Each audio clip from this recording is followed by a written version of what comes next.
In 2010, the best player in the NBA sat on a stage at a pep rally. LeBron James was in a jersey that was still unfamiliar to him, but Miami Heat fans were glad that he was in it. He sat next to his two brand new all-star level teammates. The presenter declared that the three men came to Miami to win championships, but not just one championship. We also know you three kings came down here to win championships. Not one, championships. Not two. LeBron, tell us about that. Not two, not three, not four, not five, not six, not seven. Hey. This prediction would not come true. You can understand why LeBron was confident. The 2010 Miami Heat were pretty clearly the most talented team in the NBA.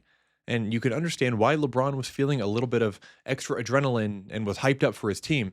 He finally had a great supporting cast for the first time in his career. You see, LeBron James was drafted at 18 years old and instantly was one of the league's most impactful players, but he was drafted into a terrible team situation. This isn't that unusual. The team getting the first pick is often getting that pick because they stunk the year prior. But with this Cleveland roster, well, the year before LeBron joined the team, the Cavaliers won 17 games and lost 65. They seemingly didn't have a plan on the court other than, let's hope we can draft someone good, and they got their wish. LeBron James, as a 19-year-old rookie, did his best to lead the team, averaging over 20 points, 5 rebounds, and 5 assists in his first year, and only getting better from there. Quickly, LeBron had blossomed into maybe the league's best player. But this didn't really translate to winning. Instead, LeBron's stint with the Cleveland Cavaliers became much more marked by him being the only great player on the team. Let's jump ahead a few years to the 2007 NBA Finals, where LeBron, in his 4th season, led the Cavs there to face the San Antonio Spurs. It's on your mind. James knocks down a mid-range shot. LeBron, top of the key. His jump shot is good. James to the basket, inside, banks it in. Inside, wait 24 hours. Oh, James on the slam. LeBron was the only Cavalier averaging double digits in scoring besides Ilgauskas, and as basically the only weapon, the Spurs could double or triple team him while his teammates combined for a dire 35% from the field. So in the years following the 2007 finals, LeBron, knowing his on-the-court potential and the bargaining power that he held off the court, found a way to take matters into his own hands. In free agency, he announced that he would be going to Miami.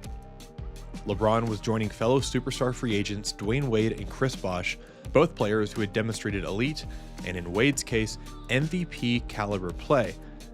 And it was those three men who sat on the stage in front of the Miami Heat fans when LeBron gave his short-sighted, hubris-filled declaration. Not four, not five, not six, not seven.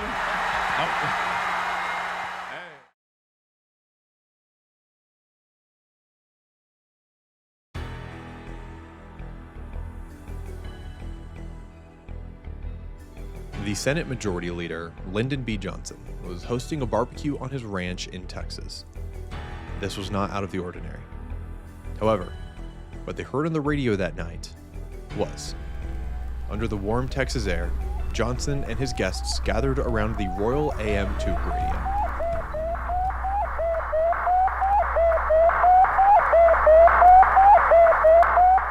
As they gazed into the skies above the Pedernales River, they saw a small dot crossing the black tapestry of space.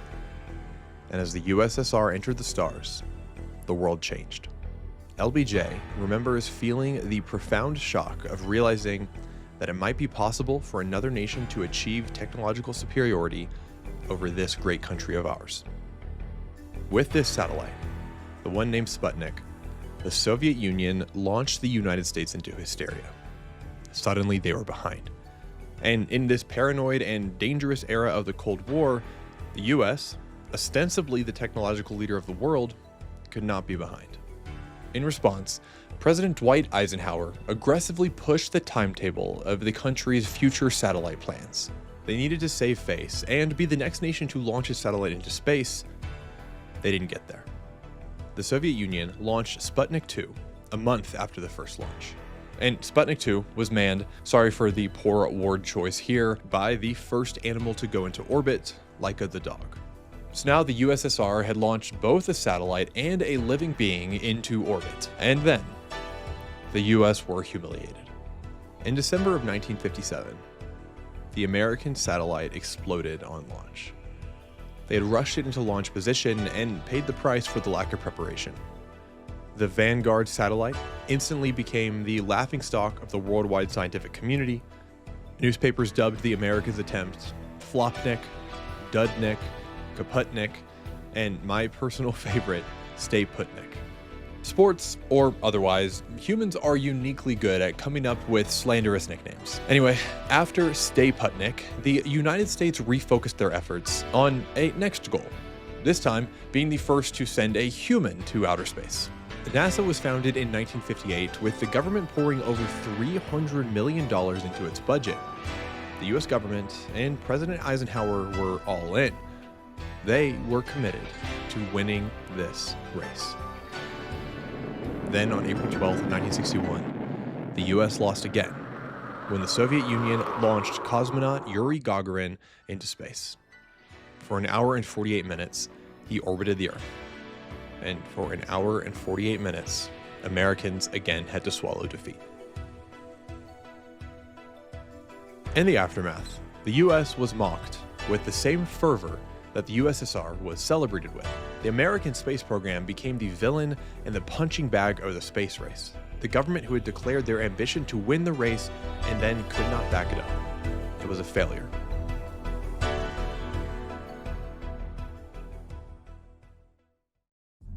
In LeBron James' first season on the supposed Miami super team, he was immediately humbled. After effectively coasting through the 2010-11 regular season, the Heat stormed to the playoffs to the NBA Finals to face an aging, almost unimpressive Dallas Mavericks team. I say almost unimpressive because while Dallas began the series as the heavy underdogs, the Mavericks ended up defusing the Miami Heat, winning the finals in 6 games. LeBron specifically was ineffective. He averaged just 17.8 points per game on under 50% shooting. Fine numbers for a role player, but catastrophic for someone who's supposed to be the best in the world. In Game 4, with Miami down 2-1 and desperately needing a response, LeBron scored just 8 points on 3 of 11 shooting, and Dallas won the championship that LeBron had promised he'd win. In the aftermath of the 2011 NBA Finals, LeBron James was mocked with the same fervor that Dallas was celebrated with. He was the villain and the punching bag of basketball. He was the guy who talked the biggest game and then could not back it up. He was a failure.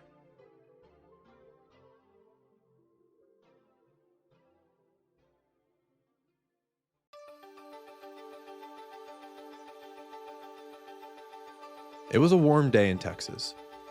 The September sun was shining on Houston's Rice University.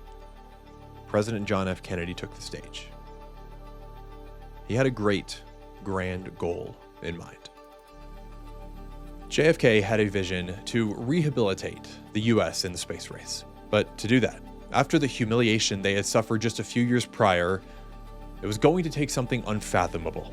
Those who came before us made certain that this country rode the first waves of the Industrial Revolution, the first waves of modern invention, and the first wave of nuclear power. And this generation does not intend to founder in the backwash of the coming age of space. We mean to be a part of it. We mean to lead it. For the eyes of the world now look into space, to the moon, and to the planets beyond. The great British explorer George Mallory, who was to die on Mount Everest, was asked why did he want to climb it. He said, because it is there. Well, space is there, and we're going to climb it. And the moon and the planets are there, and new hopes for knowledge and peace are there. And therefore, as we set sail, we ask God's blessing on the most hazardous and dangerous and greatest adventure on which man has ever embarked. As President Kennedy invoked these centuries of progress that came before him, he cast a grand vision, one of man's quest for knowledge and exploration, of a final frontier to chase after. But why, some say, the moon? Why choose this as our goal? And they may well ask, Why climb the highest mountain? Why, 35 years ago, fly the Atlantic? Why does Rice play Texas? We choose to go to the moon. We choose to go to the moon.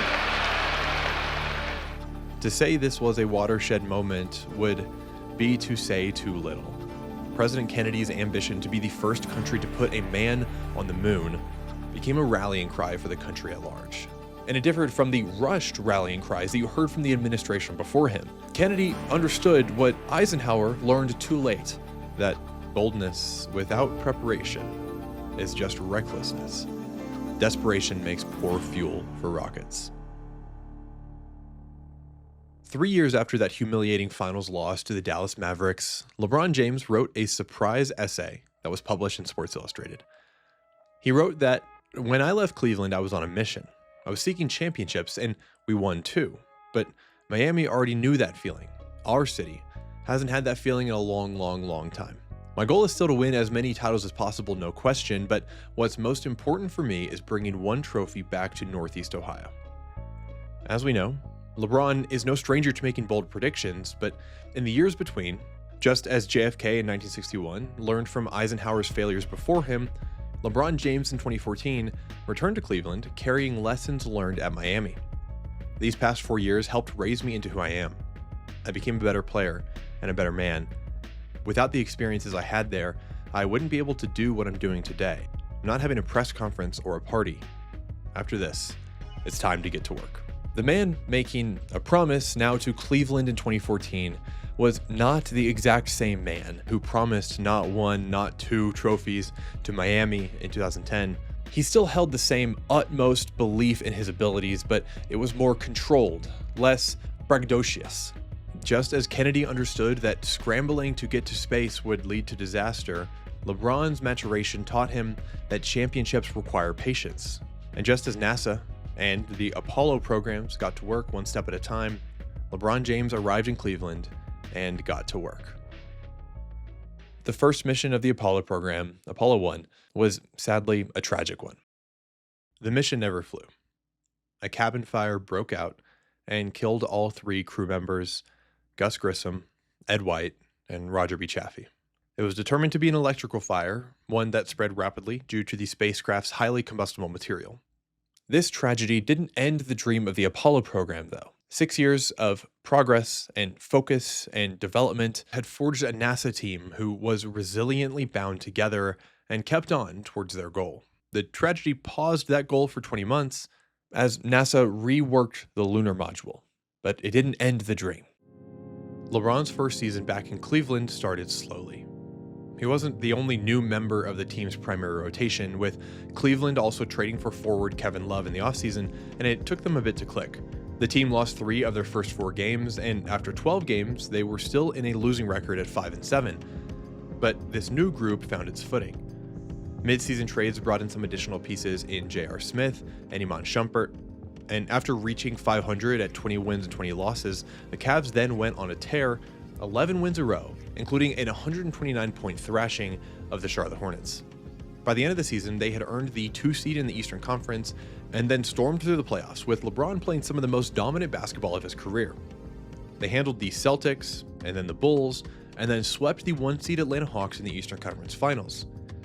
Then the 2015 NBA Finals arrived with a matchup against the league's hottest team, Steph Curry and the Golden State Warriors. In Game 1, Cleveland's thrillingly inventive Kyrie Irving went down. With a fractured kneecap, his season was over. Kevin Love had already left the playoffs with a separated shoulder. LeBron was left with Matthew Dellavedova, Timofey Mozgov, and 15% concentrated power of will. He averaged a heroic 35.8 points, 13.3 rebounds, and 8.8 assists across those 6 games, but it was ultimately a losing effort. This 2015 finals loss didn't end the dream of the Cavaliers, though. It paused it, but it didn't end it. In 1968, the Apollo program introduced a redesigned, fully operational spacecraft. After uncrewed testing missions Apollos 2 through 6, Apollo 7 was ready to bring humans to space. 11 successful days spent in orbit proved that the redesigned craft worked and Apollo 7 was a success. And America could trust its space program again. For the 2015-16 Cleveland Cavaliers regular season, Kevin Love and Kyrie Irving were back and fully operational. LeBron James was somehow even more elite than the year before. The Cavs rolled to a 57-25 record, good enough for the top seed in the Eastern Conference. The trio of LeBron, Love, and Kyrie showed that when healthy, they were just as dominant as promised. And they proved that America, or at least Northeast Ohio, could trust their Cavaliers again. On Christmas Eve of 1968, Apollo 8 loaded 3 men into a spacecraft with a greater aim. This time, they were to leave the Earth's gravitational sphere. Frank F. Borman II, James A. Lovell Jr., and William A. Anders flew over 240,000 miles from home. They orbited the moon. They photographed our planet, half lit by the sun against the pitch-black canvas of outer space.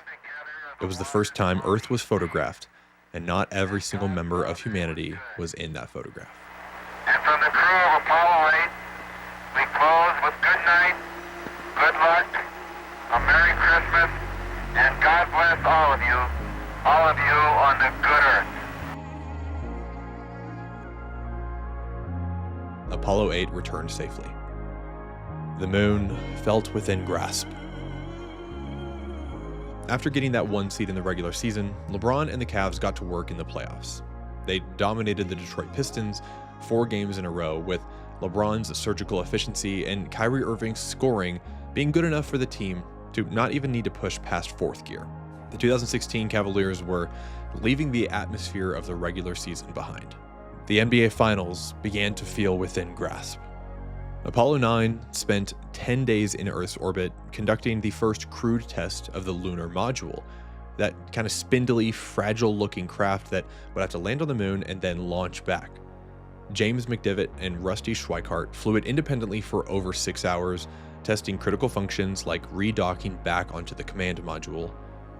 The lunar module was ready. All systems were a go. In the second round of the 2016 playoffs, Cleveland matched up against the Atlanta Hawks. They would provide enough resistance to ensure the Cavs weren't sleepwalking, but not nearly enough to pose a real threat. The Cleveland team tested every system that would be needed when the finals arrived, like LeBron's orchestration, Kevin Love's spacing, and different lineups of bench minutes. A second 4-0 sweep in a row made it clear that yes, the 2016 Cavaliers were ready for greater competition. All systems were a go. The 10th mission of the Apollo program was more or less a full dress rehearsal for the moon landing. Astronauts Thomas Stafford and Eugene Cernan took the lunar module within 47,000 feet of the surface of the moon, close enough to make out individual boulders and craters below them. The next program would be Apollo 11. The Raptors in the Eastern Conference Finals pushed the Cavaliers the furthest they'd been pushed yet. Toronto, led by Kyle Lowry and DeMar DeRozan, took games 3 and 4 in front of the loud Canadian crowd, the Cavs' first losses of the playoffs. But LeBron, now in his 13th season, had seen every defensive scheme, every attempt to stop him, and in the closing Game 6, he dismantled the Raptors. 33 points, 11 rebounds, 6 assists, good enough to clinch the Eastern Conference Championship. And now advance to the NBA Finals. The Cavs were close enough to make out the surface of the NBA Finals. The next matchup would be the championship. In the finals, the Cavs would face off against the Golden State Warriors, who had won the Western Conference. But this would not just be a normal NBA Finals team. This Golden State Warriors team, the Cavs' opponents, were much more than just a good basketball team. They were much more than a great basketball team.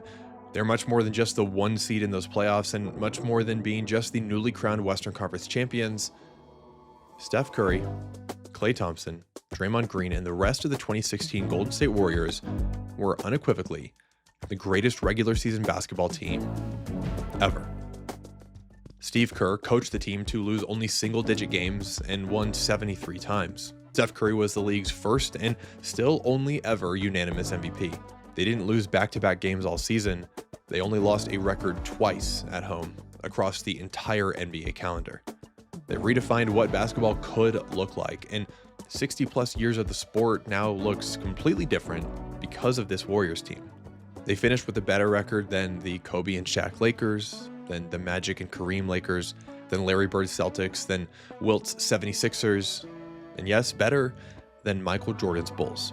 And of all of those top 10 regular season teams in NBA history, all of them have brought home the ring, save for the exception of the 1973 Celtics. Basically, if an NBA team breaks past 67 wins in the regular season, that team, almost all of the time, goes on to win the championship. And the Warriors broke that 67 win mark by 6 entire games. In a year full of excellent basketball teams, this Warriors team is the NBA's Mount Everest, the highest a basketball team has ever reached, the best basketball team ever. And if LeBron James and Cleveland wish to win a ring this year, they have to take them down. This is a mountain too great to climb. There's no way LeBron can get past this opponent. It's going to be too difficult.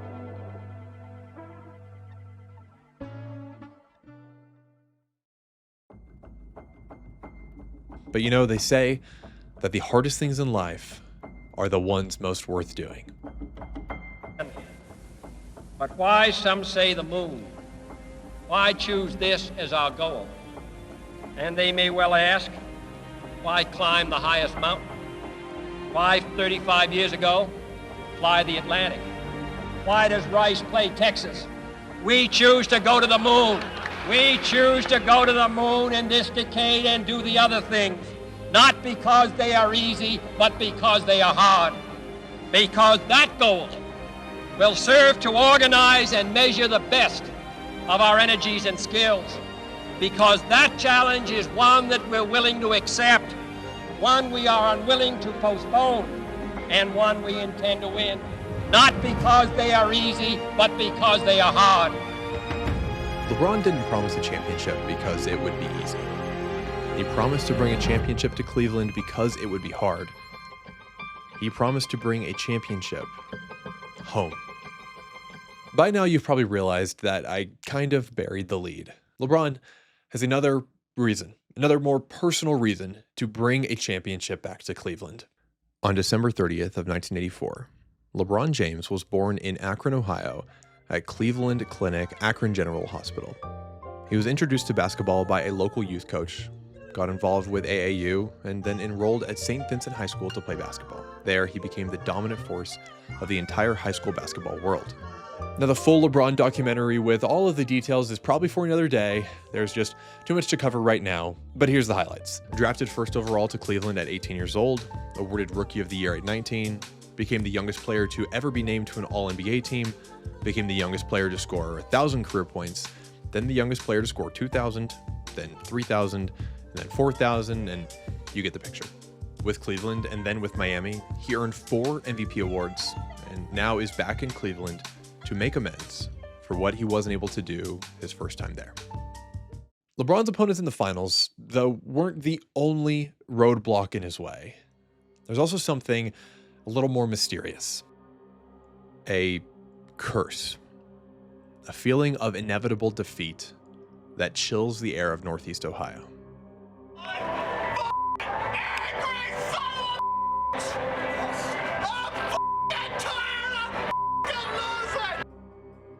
Between 1965 and 2015, only one city with an American football, baseball, and a basketball team failed to win a championship, and that was Cleveland.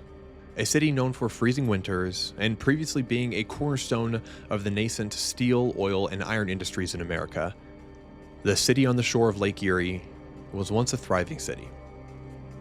Massive international companies put down roots there, and the city's population boomed. But deindustrialization across the states and the decline of American manufacturing contributed to Cleveland dwindling from its status as one of the economic forces of the country. Factories were left abandoned, and the population of the city cratered. Cleveland, the mistake on the lake. Clevelanders who, over the course of many years, start to assume that the worst is going to happen. And when the worst keeps happening, it just feeds and feeds and feeds that belief. Decades of sports history have not been kind to Cleveland fans. The last team representing Northeast Ohio to win a championship was the Cleveland Browns NFL championship in 1964. This was 2 years prior to the advent of the Super Bowl. The Apollo program had not started yet. Following that, Cleveland teams went a combined 147 seasons without a title. And it's not just that they didn't win. They lost in macabre, Sisyphean ways. Certainly the most bitter, the most angry, the most aggrieved, and the most disappointed fans in America. In 1980, the Cleveland Browns faced off with the Raiders in the divisional round.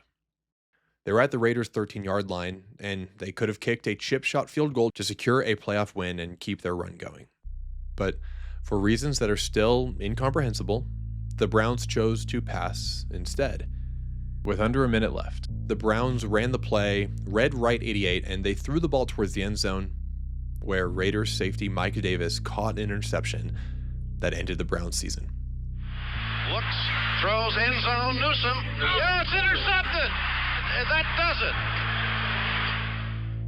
it. People were like crying in the stands. Talk about a cold towel to the face, 6 years later, the Cleveland Browns led the Denver Broncos by a touchdown with just a few minutes to go. It was the AFC Championship game. A long kickoff put Denver at their own 2-yard line, 98 yards from scoring. If the Cleveland team could get a stop in any of those 98 yards, they would be going to the Super Bowl. Then 15 plays in a row from John Elway and the Broncos methodically ruined Cleveland's hopes.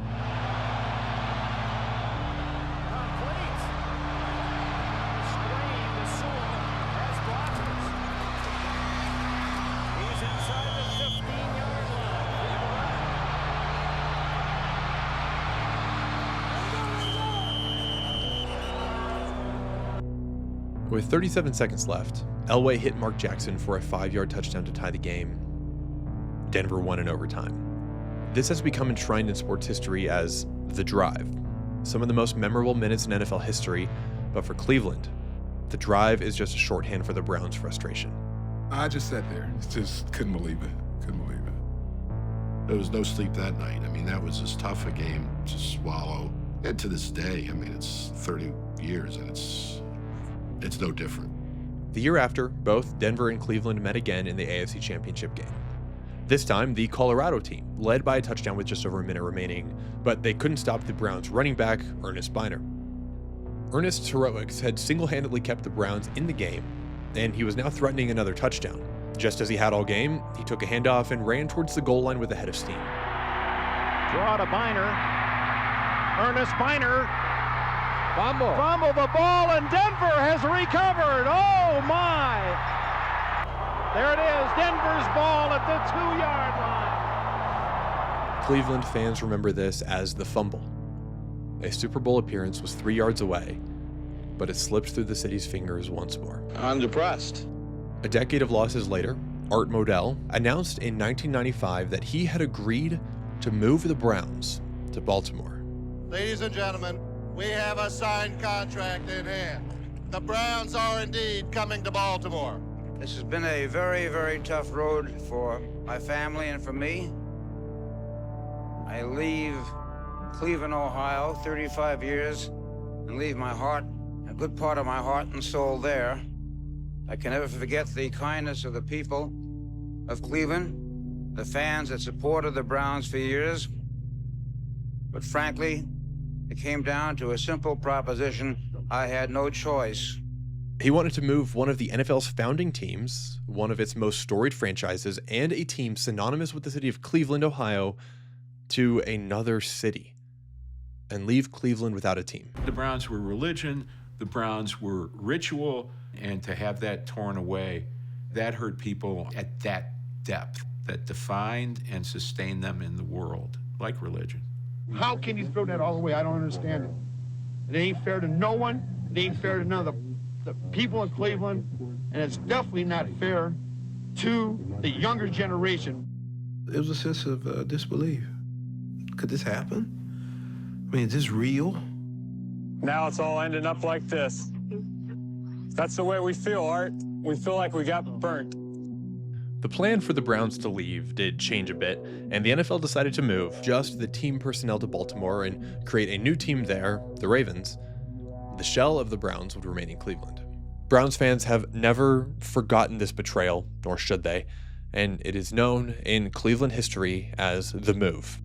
Then the wound for Browns fans got deeper when the Ravens won the Super Bowl in just their 5th year of existence, led by former Cleveland Brown Ozzie Newsome. The Browns were filled by an expansion team in 1999 and immediately became the poster team for hapless management. In the initial expansion draft, the Browns passed on quarterback Kurt Warner, who in his first year with the Rams immediately won an MVP and a Super Bowl. The Browns drafted Trent Richardson 3rd overall instead of wide receiver Julio Jones, who became one of the best players of his generation. They drafted Johnny Manziel and Brandon Weeden, neither of whom panned out at all. In the a little over quarter century since the franchise returned, they have seen 42 different players suit up for quarterback. After another punishing Browns loss, kick returner Josh Cribbs summed it up best. "We almost won," he said. "We almost always almost win." But the Browns are not the only Cleveland sports team to know painful losses like a best friend. In 1954, the Cleveland Indians won a then record 111 games in the MLB season, and they were heavy favorites to win the World Series against the New York Giants. With the score tied at 2-2, first baseman Vic Wertz launched a deep fly ball to center field. Giants outfielder Willie Mays turned around, sprinted towards the warning track, and made an over-the-shoulder catch that ended up turning the momentum of the series on its head. Mays' play is known in sports history as the catch, and the New York Giants would go on from then to sweep the Cleveland team in the remaining games and win the 1954 World Series. The Indians then embarked on decades of ignominy as one of the worst teams in all of baseball. Failed season after failed season piled up, so much so that the premise of the comedy Major League was that the Indians were good. After 40 years of misery, the 1995 Indians finally fielded a lineup with some of the most dangerous players in the league. They won 100 games, and they powered their way to the World Series to face the Atlanta Braves. 95 Indians team was my favorite team of all time. They were never out of it. They had swag. They were cocky. They knew they were better than you, and they knew they were going to win. They took a 2-1 series lead.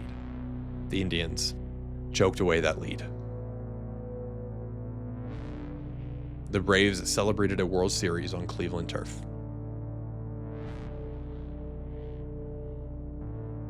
Two years later, the Cleveland Indians were again the most exciting team in baseball. They were back in the World Series, this year to face the Florida Marlins. People ask me right now, you think the Chi going to the World Series? Yes, absolutely. Of course they're going to win. Don't you guys get it yet? And the series went the distance to a Game 7. Cleveland drew first blood with a 2-out 2-run single to earn a 2-0 lead. The Marlins' Bobby Bonilla led off the 7 with a solo home run to cut the lead to 1, and the teams then marched along. 3 outs, until the bottom of the 9th inning. Jose Mesa, the team's closer, walked out of the bullpen to finish the game. He had converted 16 of 21 save opportunities during the regular season. He just had to close out the game once more. After the first out recorded by Mesa, the MLB officials reportedly brought the trophy into the Indians' locker room. And then it fell apart. 2 singles and a sac fly from the Florida team was enough. Mesa had blown it. The Marlins won in extra innings. People go, you've suffered so much heartache. The one that really killed me, 97 Indians. Not again. I don't deserve this. It was no dream. It was just another notch in the heartache that is being a Cleveland sports fan.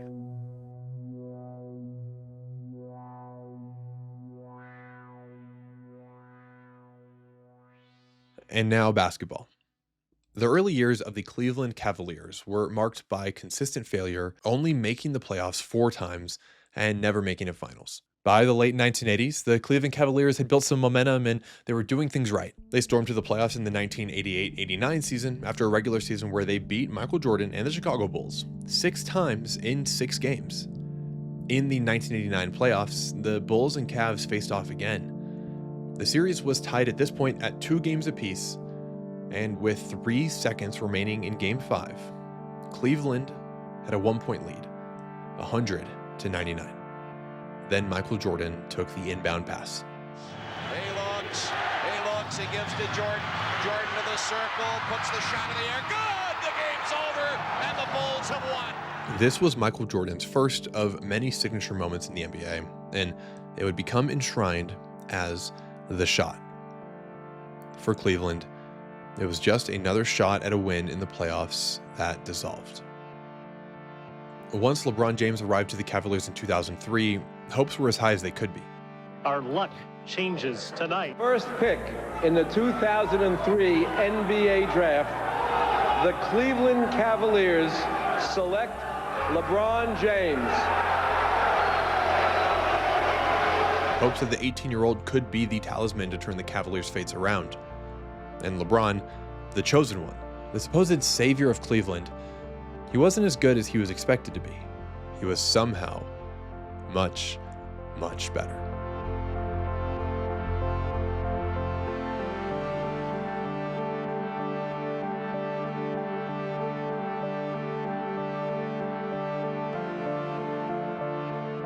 He revitalized the Cleveland basketball team, and with that, the hopes of the city. It was estimated that LeBron James joining the Cavaliers added over $100 million to the city's economy. He was the main character of the city and the entire league, but still, the Cavaliers could not win. LeBron's first season, they missed the playoffs. His second, even though James made his first All-Star team and scored 56 points against Toronto to set Cleveland's single-game scoring record, they also missed the playoffs. His third season, they finally made it to the playoffs, but they lost in the second round.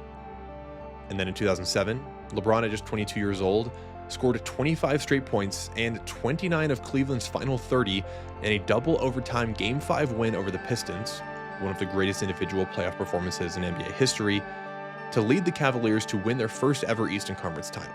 But the job wasn't done yet, and in the NBA Finals, the San Antonio Spurs swept LeBron and the Cavs. A younger LeBron had delivered the city an Eastern Conference championship, but he couldn't deliver the ultimate prize, an NBA championship. Not yet. In 2008, they lost in the second round to the Boston Celtics in 7. In 2009, he earned the MVP after leading the Cavs to a franchise record and East leading 66 games. But that regular season was forgotten, because in the playoffs, the Cavaliers lost to the Magic in a series where LeBron averaged 38.5 points, 8 rebounds, and 8 assists. By 2. The one thing though, Marv, this cannot just be the LeBron James show. Kept alive by West. 3-on-1 develops. James with the stop. Play. You're not going to stop him once he gets that kind of head of steam up with his power, so you might as well give him the basket and get back. In 2010, LeBron again won the MVP. The Cavs again won 60-plus games, and they were again the top seed in the East. And in the playoffs, they again lost, this time to the Boston Celtics. The Boston Celtics with the huge upset. They advance to the conference finals. And LeBron James' season is over. Is his career in Cleveland over? LeBron was, at this point, superhuman. But superhuman didn't seem to be good enough. No one thought LeBron was going anywhere because he was one of us. Cleveland had put all of their hopes onto the back of LeBron James, but unable to win with them, he took matters into his own hands. In this fall, man, this is very tough. In this fall, I'm going to take my talents to South Beach and join the Miami Heat. We've supported him for 7 years now, and for him to go on there and drag us through the mud for 7 years and stab us in the heart, he deserves everything he gets. I can't believe that he would do that to Cleveland. I hope he never wins any championships wherever he's at. Is this worse than the Browns leaving? Oh, that's pretty close. Cleveland was betrayed again. Just as legions left Cleveland in the mid-1900s for warmer cities with more job opportunities, LeBron James left Cleveland for South Florida to meet up with 2 other All-Stars. Salt was poured in the wound as Clevelanders watched LeBron James in a Miami Heat jersey claim his dominance over the league. After that humiliating defeat to the Mavericks in the finals, LeBron put his head down worked to get better and became unequivocally the best basketball player alive. He won the MVP in 2012, and he led the Heat to the playoffs, where he put together the most clutch game of his young career with a 45-point, 15-rebound night of basketball perfection against the Celtics on the way to another Eastern Conference title for Miami. In the finals that year versus a scrappy Thunder team, LeBron won his first NBA title, and he paired that with a Finals MVP award, finally claiming the ring that he individually was searching for. And then the next year, he did it again. The Heat, first of all, LeBron has to wake up. Oh, man, that's disrespectful. Of all, and thank God he woke up today. We like seeing that. Second, LeBron has to get on the bus. So for those that you don't know, you go to practice, then you go back, then you eat. And so if he wakes up again, gets on the bus, that's all he has to do. Third, if LeBron shows up to the game, Atlanta's in trouble.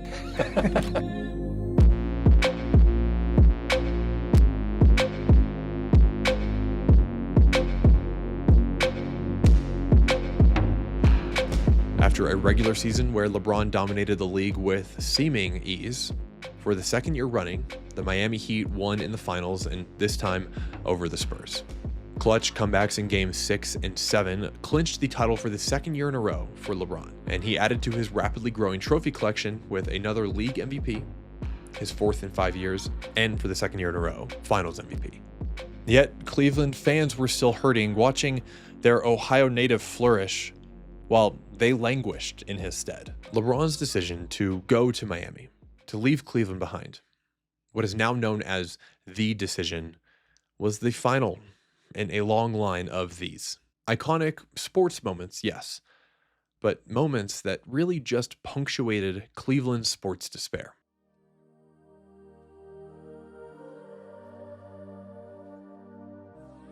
But then, LeBron decided to do something hard. Those titles and the individual accomplishments that he earned with the Heat were great, but they weren't enough. So LeBron James set his sights on a new goal, a greater goal, unfinished business. Sitting here trying to figure out what's going on, and it appears that it is confirmed. Sports Illustrated, the last words of the piece, "I'm coming home." LeBron James is going back to Cleveland. This was no small promise, but as a son of Northeast Ohio with the DNA of the city in his bones, LeBron James was really the best possible person to understand the severity of what it means to put 50 years of failure all on your shoulders. But we do things not because they are easy, but because they are hard. Could the 2016 NBA Finals be different for Cleveland than the World Series that ended with the catch in 1954? Could it be different than the drive or the fumble that ended Cleveland's hopes in 1986 and 87? Could it be different from the blown World Series in 1995 and 1997? Could this 2016 Finals be different for the Cavs than their 2007 and 2015 Finals losses and the 45 seasons they spent without ever winning a title? Could LeBron deliver for his city? One of the weird things about LeBron, it was true for 7 years when he was here, and now it's even truer. Everyone's counting on one basketball player to win a championship. It's kind of crazy when you think about it. The 2016 NBA Finals began in Northern California at the Oracle Arena, a cathedral of basketball built to worship this Warriors team. The Cavs fell well short in Game 1 in front of 20,000 Golden State fans in yellow t-shirts printed with the slogan, "Strength in Numbers." It was an apt message for this game especially, because Sean Livingston, Draymond, and even Leandro Barbosa with a 7-point spree won the game for the Warriors. By the final whistle, Golden State had 104 points and Cleveland just 89. And perhaps most concerningly of all, Steph and Clay didn't even play well. If you want to beat this Warriors team, that's the kind of performance that you'd need to do so. And yet the Cavs still lost by 15. Not good. And it got worse in Game 2. Three up to Bogut. James out pass to Thompson, blocked by Bogut, his third already. Here comes Curry for three. Pass inside. Livingston pulling pass to Iguodala, count it, and a foul. Green inside Livingston, back out Barbosa, up top Thompson for three, puts it in. Barbosa with the steal, the Brazilian blur. A 27-point game. Timeout, Cleveland.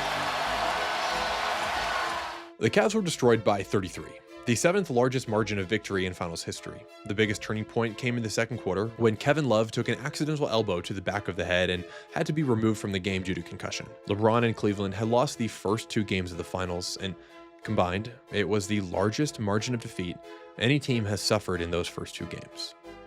The Warriors were playing at the elite level that we had seen all season. The dream of a Cleveland championship wasn't dead yet, but it wasn't really alive either. And if the Cavs dropped Game 3 as well, it would be functionally over. They headed back to Ohio. He has seen in a couple of decades. Irving on a beautiful feed from James. Tangled up as James set a screen.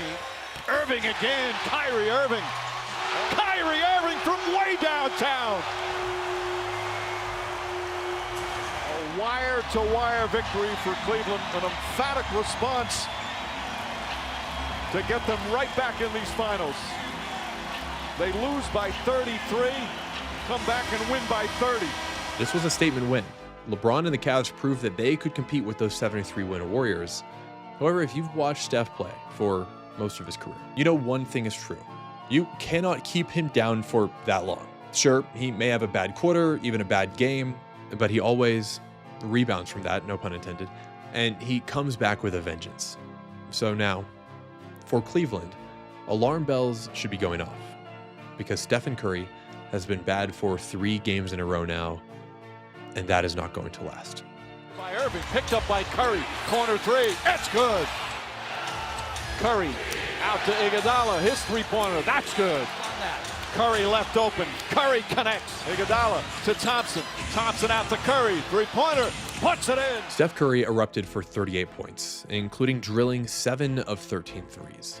Game 4 was an encapsulation of the Warriors' free shooting style, as they set an NBA Finals record of 17 made threes as a team, and they ended the game with more threes made than twos, the first time in Finals history that had happened.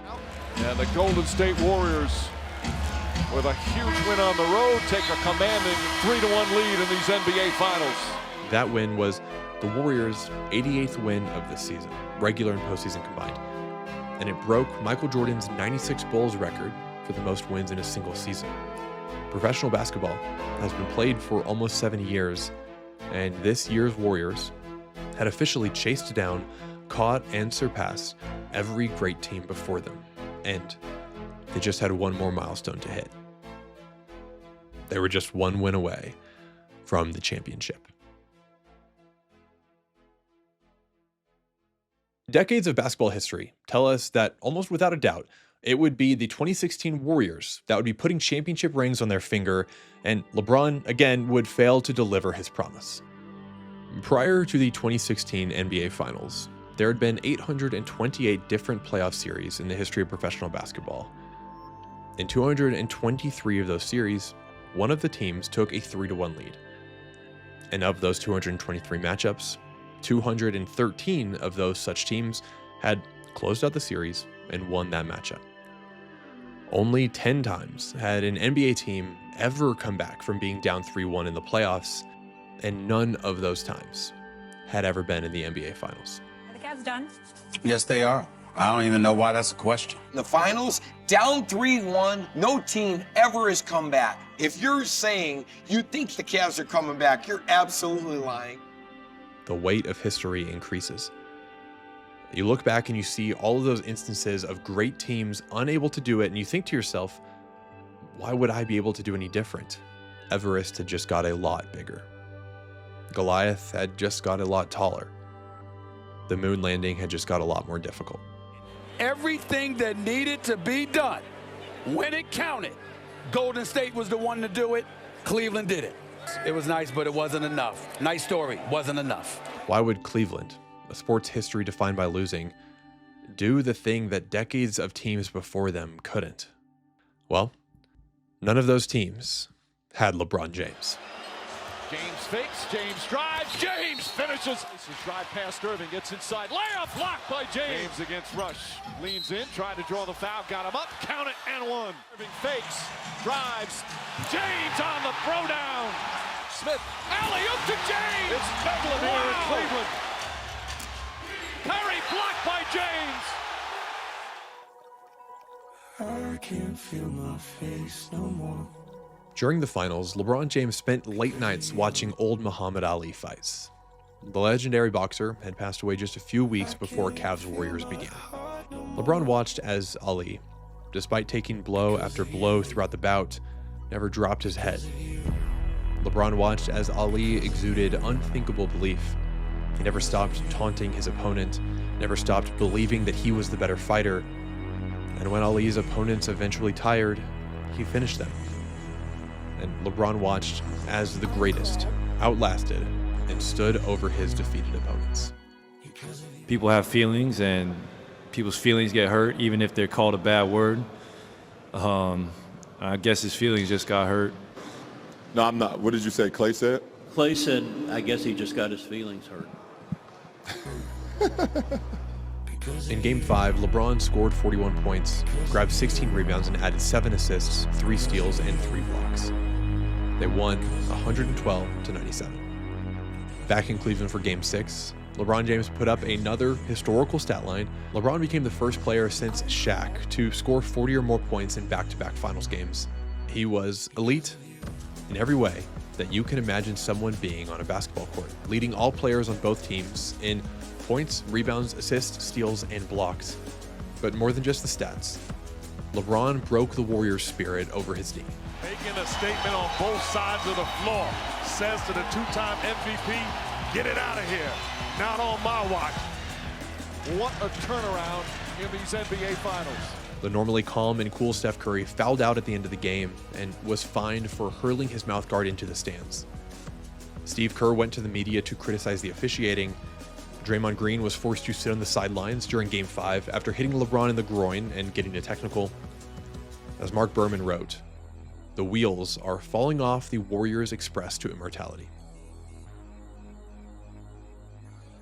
LeBron, you are constantly faced with the din of noise from the outside, scrutiny and pressure. How, when everybody is coming at you, do you keep your head and perform at the level you do? Listen, for me, I can't worry about what everybody say about me.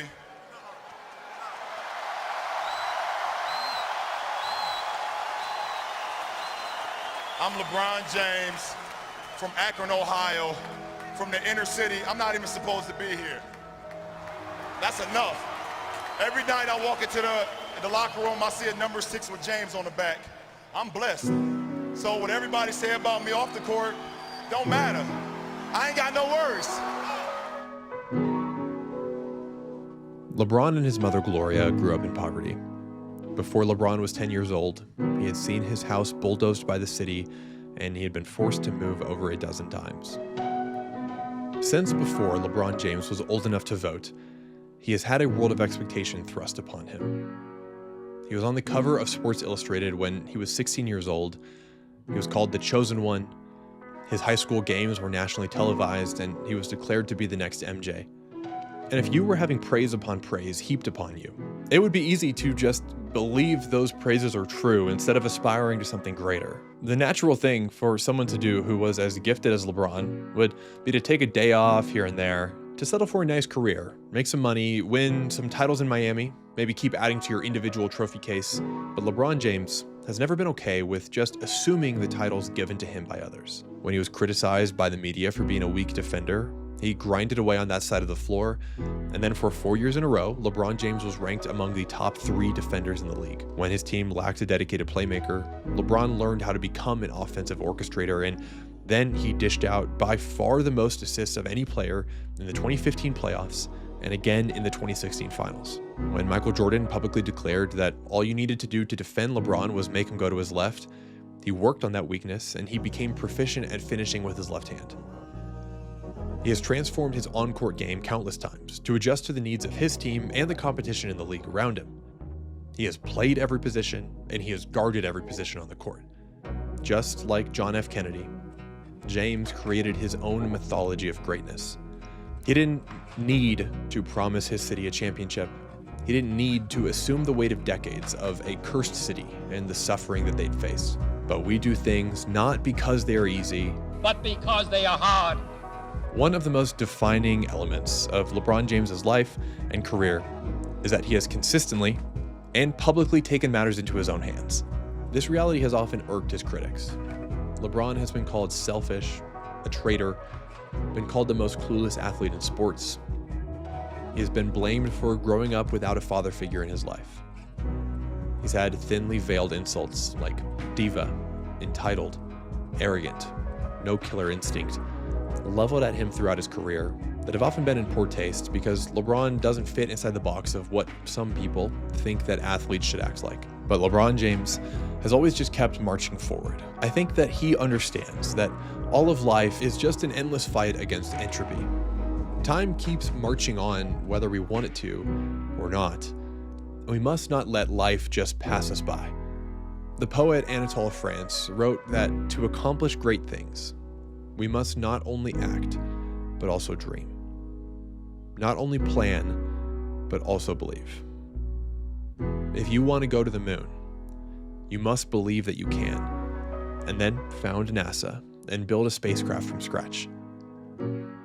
And when LeBron aspired to win the 2016 NBA championship, with the winningest team in NBA history standing in his way, with a 3-1 deficit in the series, LeBron James became an overwhelming, suffocating, all-encompassing juggernaut of basketball. Pass right through the hands of Curry. James, the two-handed slam. James drives in hard. Nice adjustment with the left hand. Green leading the break. Green's pass stolen by James, and Mo Williams all alone. James on the drive, fouled, layup, counted and one. This video is, of course, about LeBron James, but you cannot win a basketball game alone. And the Cavaliers team stepped up when they needed to most. Through the entire first half, Cleveland had only made a single three-pointer. Then when the Warriors were threatening to run away after building an 8-point lead, J.R. Smith made 2 huge shots in a row. Picks him up. J.R. Smith tries another three. That's good. J.R. Smith with a couple of buckets. James passes it off. Smith another three. That's good. J.R. Smith back-to-back threes. With the momentum shifted, courtesy of JR, Kyrie Irving broke away for 2 really tough layups, with the second of the pair being a tall and one over Draymond. Stolen. Here comes Irving. Irving drives past Green. The foul. Shot's good and one. Oh, what a sweet move from Kyrie Irving. The fourth quarter of this Game 7 was a tense affair. I think both teams were feeling the pressure. The arena was filled with as much noise as any basketball arena has ever heard. The score ticked up only slowly, but it was uninterrupted tension. LeBron buried a step-back 3 at 86-87 to put his team up by 2. Klay Thompson drove for a left-handed layup off the glass to tie the game at 89 apiece. And then, at 4 minutes and 37 seconds to go, all offense ground to a halt. James Powers drives down a lane, layup, missed it. Iguodala contested. Draymond Green kicks it out. Iguodala for 3. Rebound James, and he's fouled by Curry.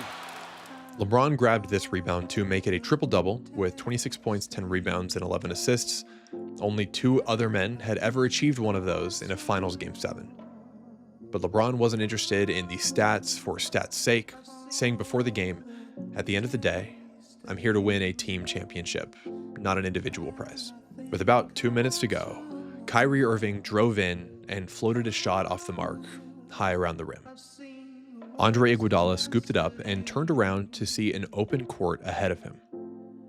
With just J.R. Smith backpedaling, Iguodala sprinted towards the hoop, desperate to finally break this deadlock. Iguodala will go up and over J.R. Smith with the ball. Iguodala will get the open look at the basket that he wants. Yet that ball will not go in the basket.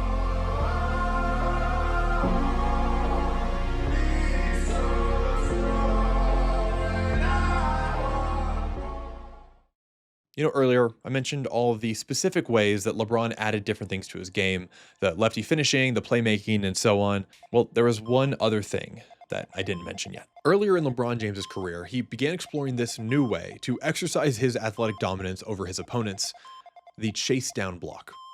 It's basically the equivalent of a dunk on the defensive end.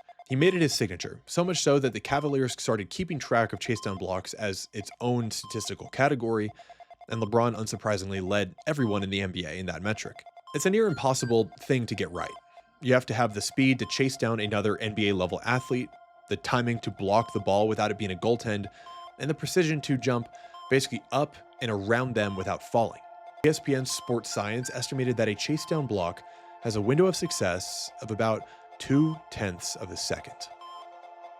In the 2016 finals, LeBron had already blocked 15 different shots. In Game 7, he had already played 45 of 47 possible minutes. This was his 97th game of the season, over 3,500 minutes of basketball. He should have nothing left in the tank. I'm reminded of LeBron sitting and watching those old Muhammad Ali fights, watching the boxer survive attack after attack without dropping and without falling in his belief. And eventually, when his opponent would finally break, Ali would take the opening and seize victory.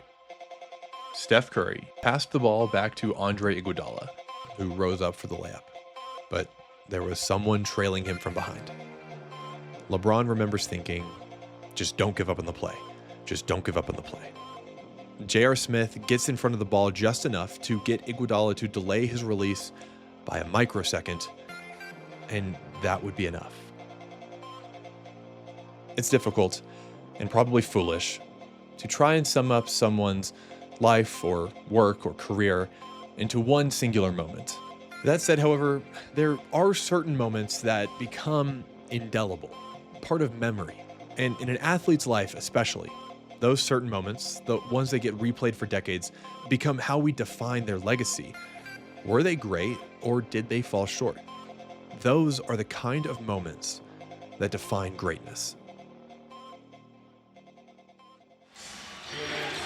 Irving drives, hop step inside, floats it up, misses. Rebound taken by Iguodala. Iguodala to Curry, back to Iguodala, up for the layup. Oh, blocked by James. LeBron James with the rejection. My goodness. Great pass by Curry, running hard by Iguodala, and superhuman defensive recovery by LeBron James. It might not surprise you to hear that LeBron's block has gone down in sports history as the block. And after this huge momentum shift for Cleveland, you might want to start calling this the comeback, but we're not there yet. The game remained tied. Kyrie Irving, Cleveland's 2011 first-round pick, took the ball off the inbound pass. Kyrie has always oozed potential, and we always had this idea of what he could be in our minds, but before this, he never got there. Never fulfilled that potential. And now with just the reigning MVP to beat and a minute to go in Game 7, Kyrie took his chance. Irving and Curry, one-on-one. Irving puts it up. It's good! Kyrie Irving from downtown! Stephen Curry, the best shooter in the history of basketball, took the ball needing a three to tie it. Kevin Love switched onto him. And after a season when no defender could contain him, the unanimous MVP got locked up. And I like the no timeout call by Steve Kerr. Love picks up Curry. Curry steps back, fakes a three, drives again, shut off nicely, found to Green, 7 to shoot. Curry fakes the three, steps back, crossover, puts up a three. Rebound James with 30 seconds remaining. What a spectacular job by Love. If Steph Curry, of all people, has not hit a shot after that season of shooting, maybe Cleveland could start to believe.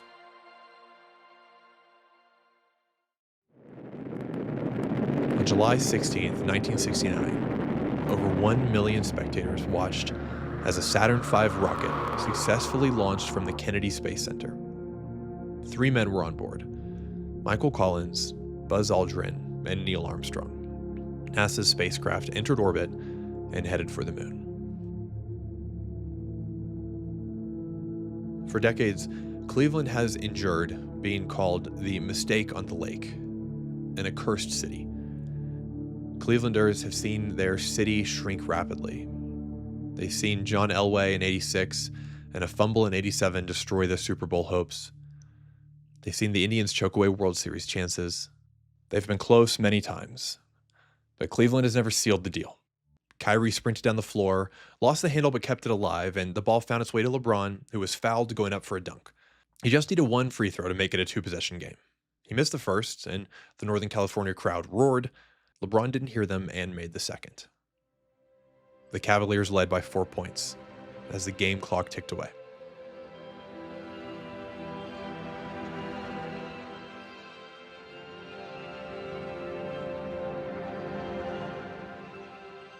Failure doesn't even, like when I think of doing stuff, I just see it happening positively. A lot of people be like, oh, but what if I fail? Like, I see it. Like, I see it all clearly.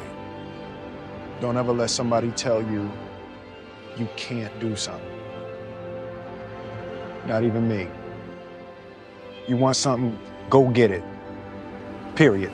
Who you work for right here? Who you work for? All that training you did, everything you do is for this right here. Great moments are born from great opportunity. And that's what you have here tonight, boys. That's what you've earned here tonight. One game. If we played them 10 times, they might win 9.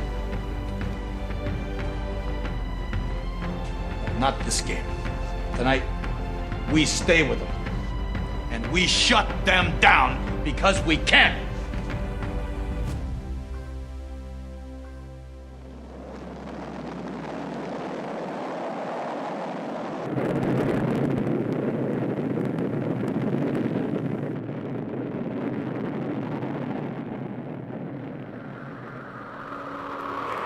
That's one small step for man,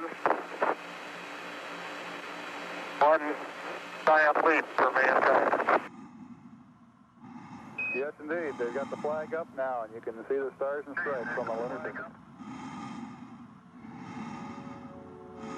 But why, some say, the moon?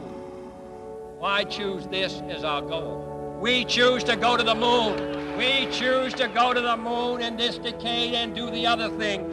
Not because they are easy, but because they are hard. You never get used to the pressure.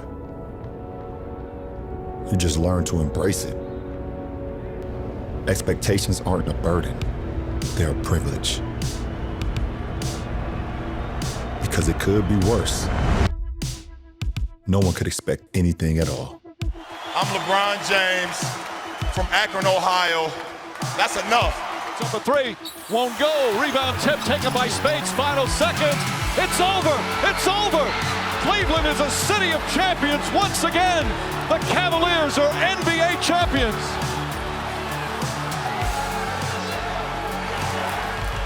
Cleveland's long sports nightmare has ended. The drought is over.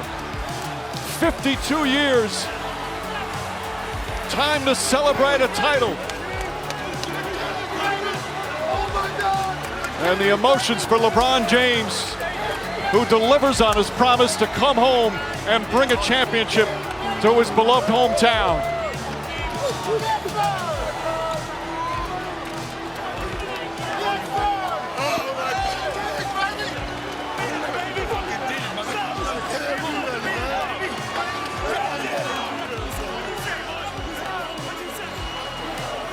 Cleveland! This is for you!